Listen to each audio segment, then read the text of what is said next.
Hello and welcome to the second video lecture of Model 2, Federalism and Decentralization, Evaluating Africa's Track Record.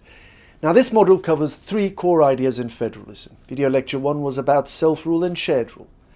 There are some things the centre does, there are some things the regions do, and yet other things where the two have to cooperate. All this is based on a constitutional and political arrangement where power is divided and shared between central, regional and indeed local levels of government. And this is the topic of this video lecture, and that is the distribution of power, the who does what, in other words.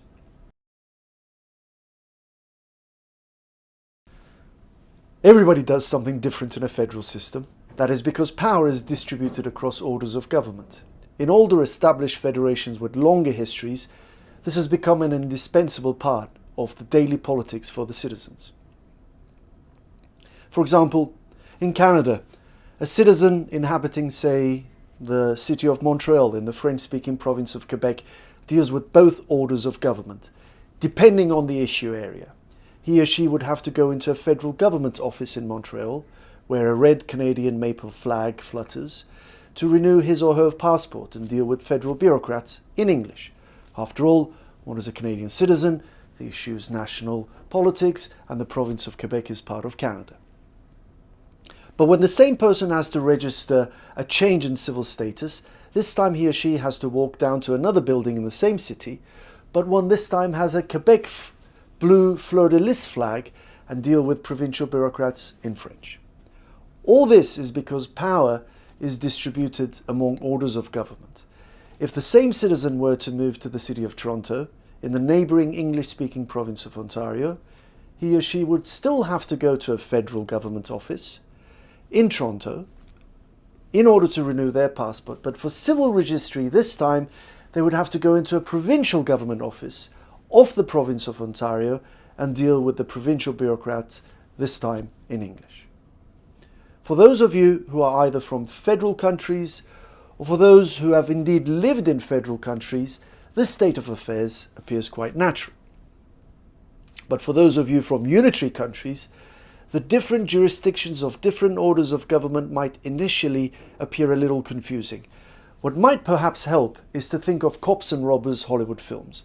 I'm sure you could remember scenes from films where the robbers drive across state boundaries in order to evade state police. Or when nationwide search warrants bring in the FBI, that is the Federal Bureau of Investigation, and then interfere with the work of local cops, and so on and so forth. This goes on, but this is also federalism.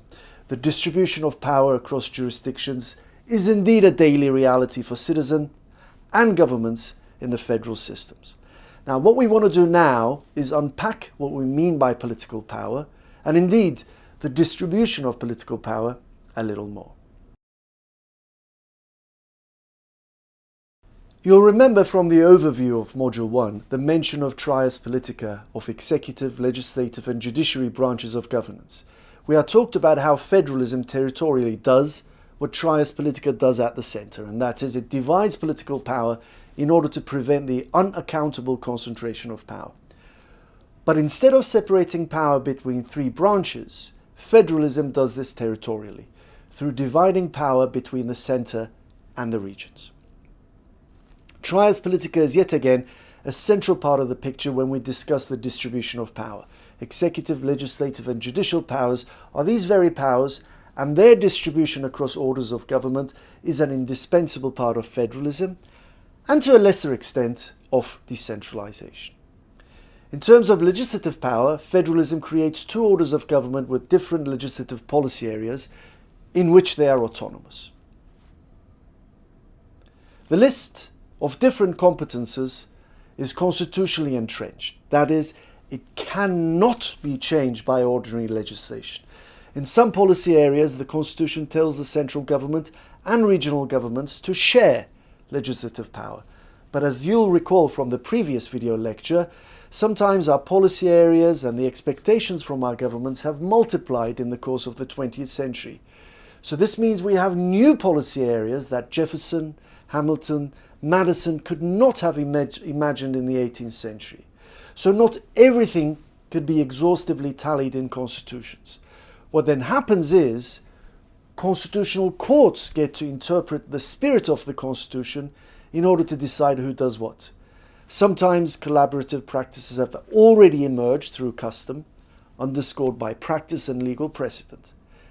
It is important to note that the legislative distribution of responsibilities, put simply, who lays the law, that is the most visible reflection of federalism. Who implements the legislation brings us to the second branch of governance, and that is the executive. The executive power is about carrying out or overseeing the implementation of legislation and other government responsibilities. Bureaucrats either administer these policies or they supervise private and semi-public institutions who do. While the legislative element was most visible for federalism, this administrative element is most visible for decentralization. In the previous video lecture, we had seen how some regions, especially those with distinct history, ethnicity or language, tended to demand, have and exercise more autonomy. You'll also recall that we had discussed how federalism could carry with it negative connotations, creating fears of dissolution. As a result, in some countries, an explicitly federal solution might not be a viable one due to potential reactions and opposition. At the same time, ethno-linguistically distinct regional communities might strongly be attached to the idea of gaining self-rule. So decentralization then becomes an indirect way to empower such regions, but without the outward appearance of federalism and the prerequisite constitutional changes. Local government might not come with the full, comprehensive legislative autonomy, but control over administration can satisfy some desire for self-rule. And sometimes pragmatic concerns in federations also lead to decentralization becoming a tool for providing self-rule, especially when the numbers and the territorial concentration is not there. And Ethiopia is a great example of this. We will of course look at the country's politics in more detail later on, but let me give you a very quick indication of what this means in a concrete context. One of the Ethiopian regional states is called the Southern Nations, Nationalities and Peoples Regional State. There are some 56 ethnic groups inhabiting this particularly diverse regional state in the south of the country. And not all of them live in geographically compact, neatly demarcated, economically viable subregions. They live side by side, unevenly divided across multi-ethnic regional state. Creating new regional states in a homogeneous way from this geographic and demographic patchwork is not possible. But communities still demand real and symbolic self-rule. Local government then becomes the venue to answer these demands.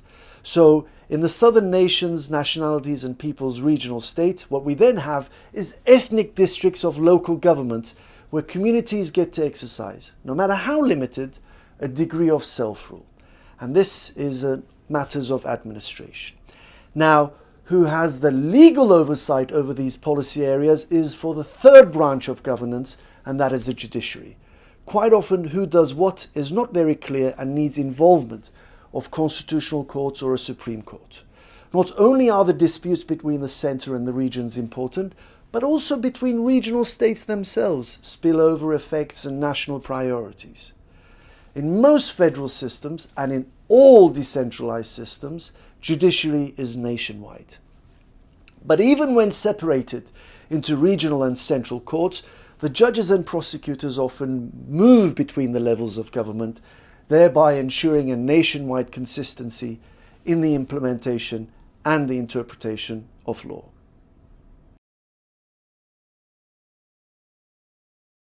The key to understanding federalism and decentralization is that everyone does something else. And the who does what is the key to understanding these twin concepts. Constitutions, legal systems, public policies and trias politica all matter.